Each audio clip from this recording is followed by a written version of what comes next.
Hi everybody, the last one corrupted because my storage was full. The other one stopped because my game kept crashing because I was putting all the load on my CPU, not my GPU.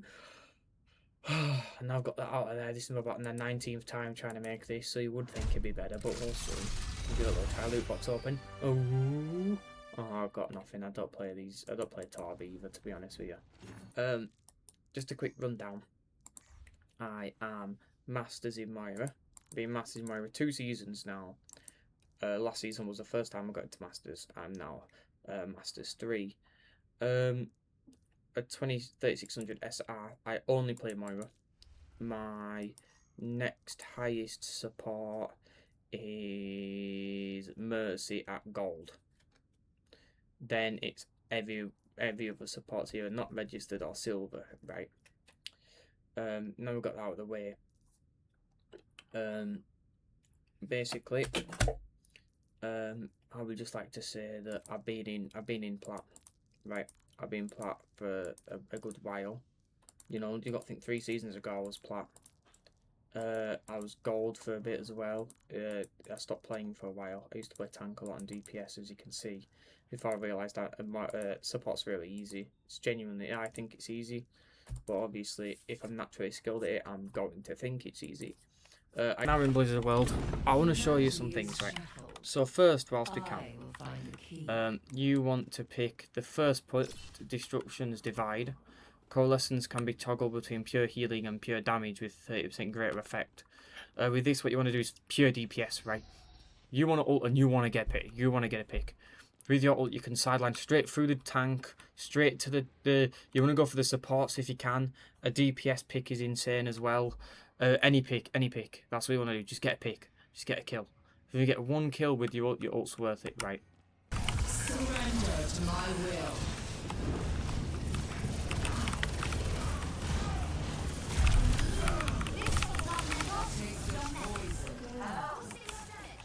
Your ult's worth it.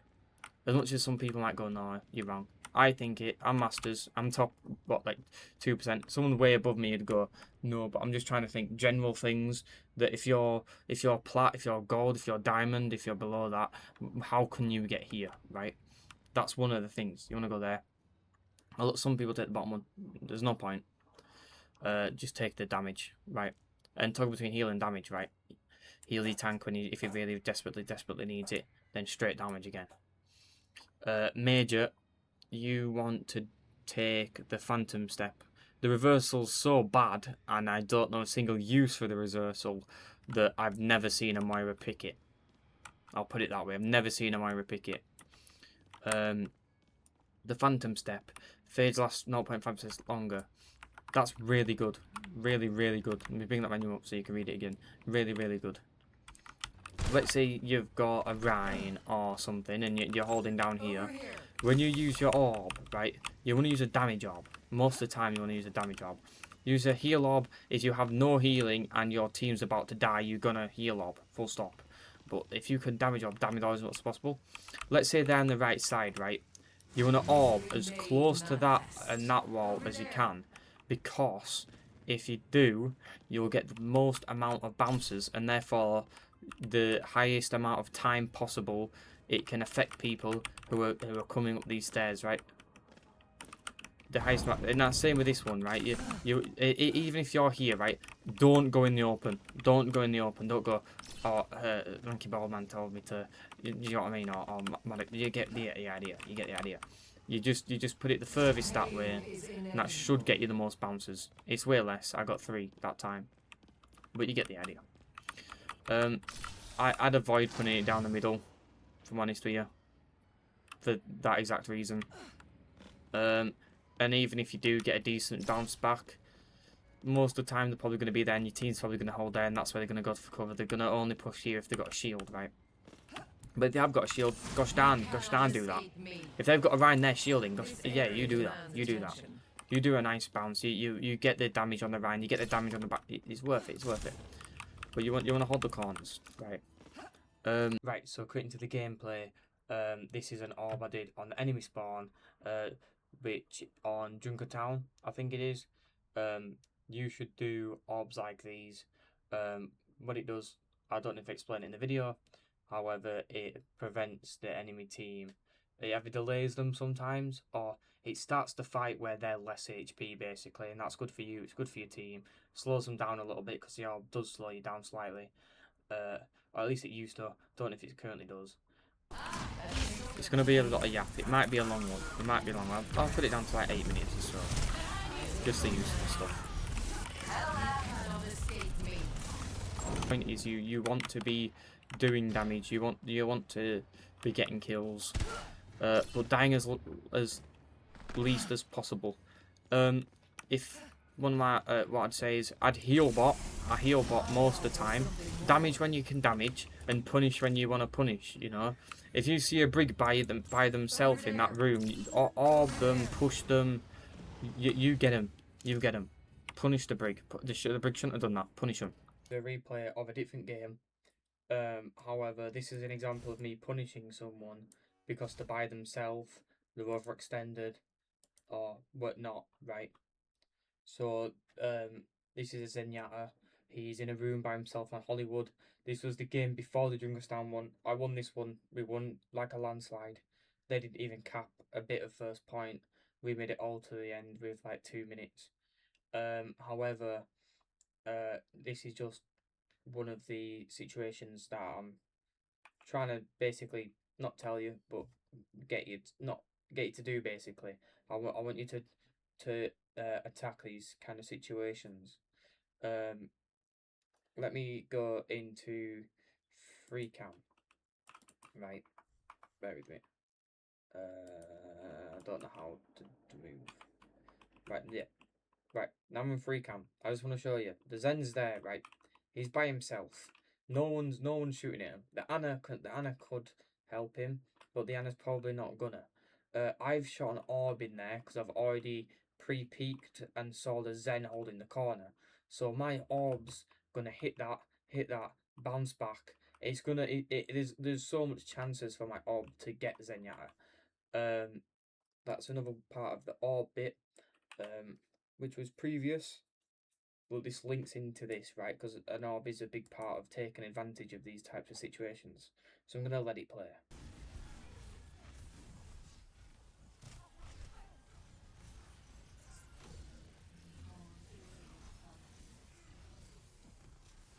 Right, did you see how I damaged the Zen a bit and orbed him? Although he's still alive, I punished him for overextending, right? That's forced the Zen to no longer feel safe peeking there. So instead, I've retreated their Zen back to here. Right, back all the way back to here. So the Zen's just peeking that, and he's probably going to hit Arzaya. Or maybe me, because I'm about to peek out.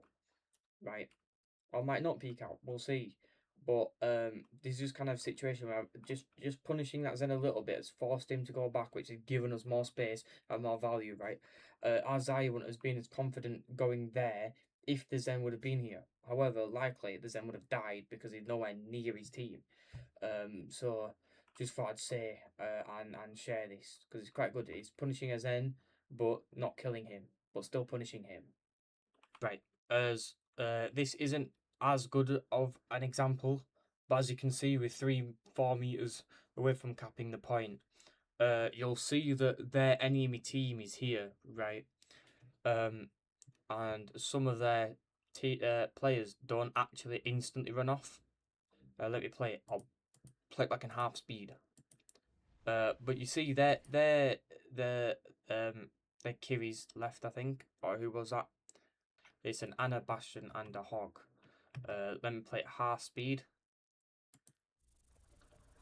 You see, their Hog decides, nope, I'm off back to spawn. They've won the checkpoint. I'm gonna retreat so our team can go back, and we'll meet them about over here where there's the chokehold, right?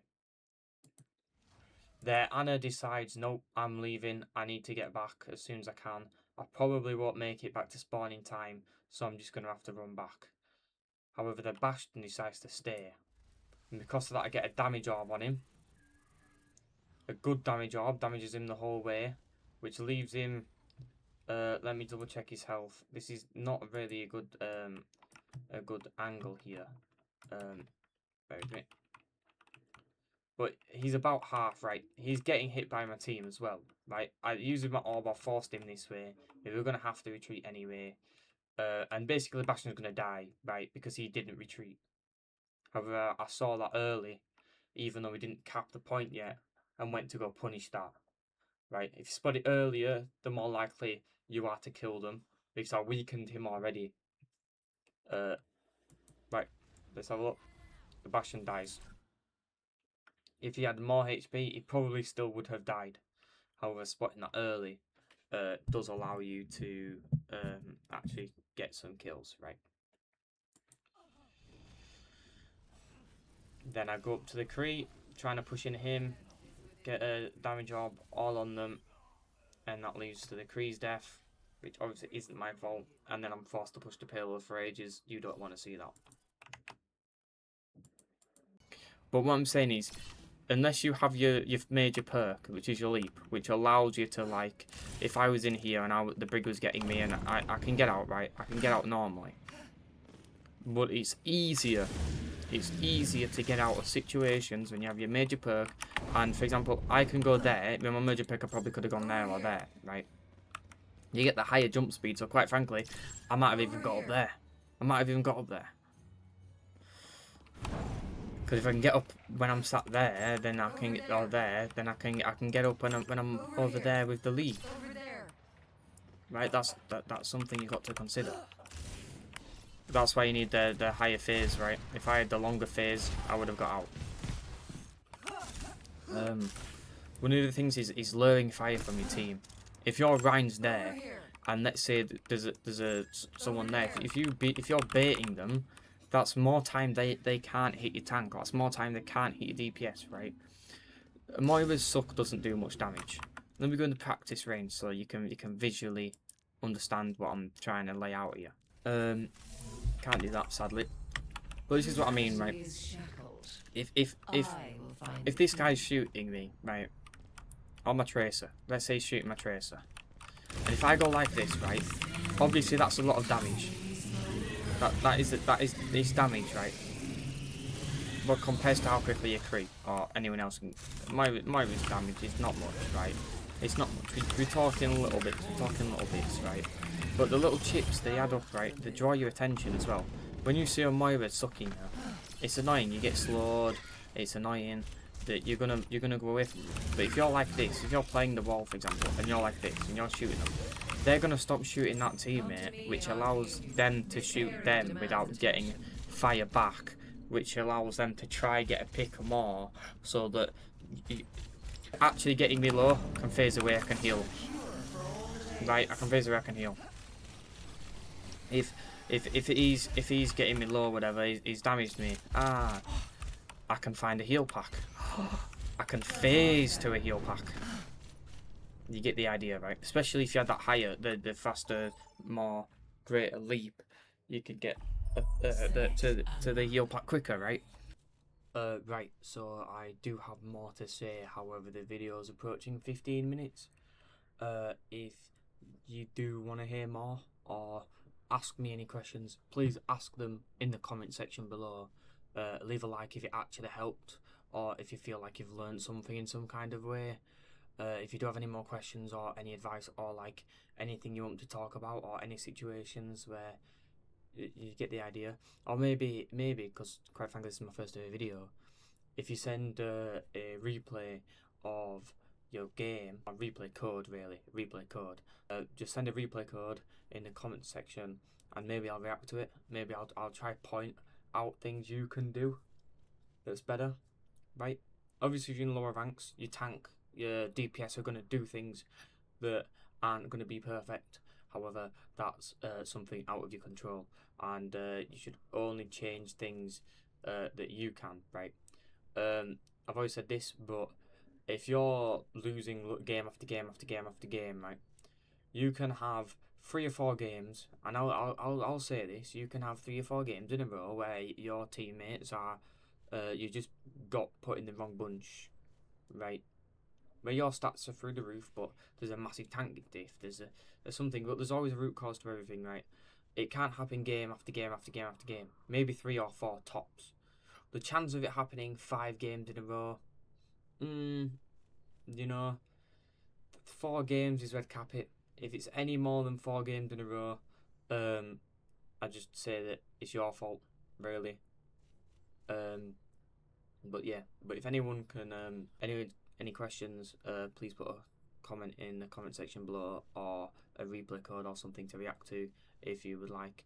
And if you enjoyed the video, like and subscribe. I'd actually really appreciate it.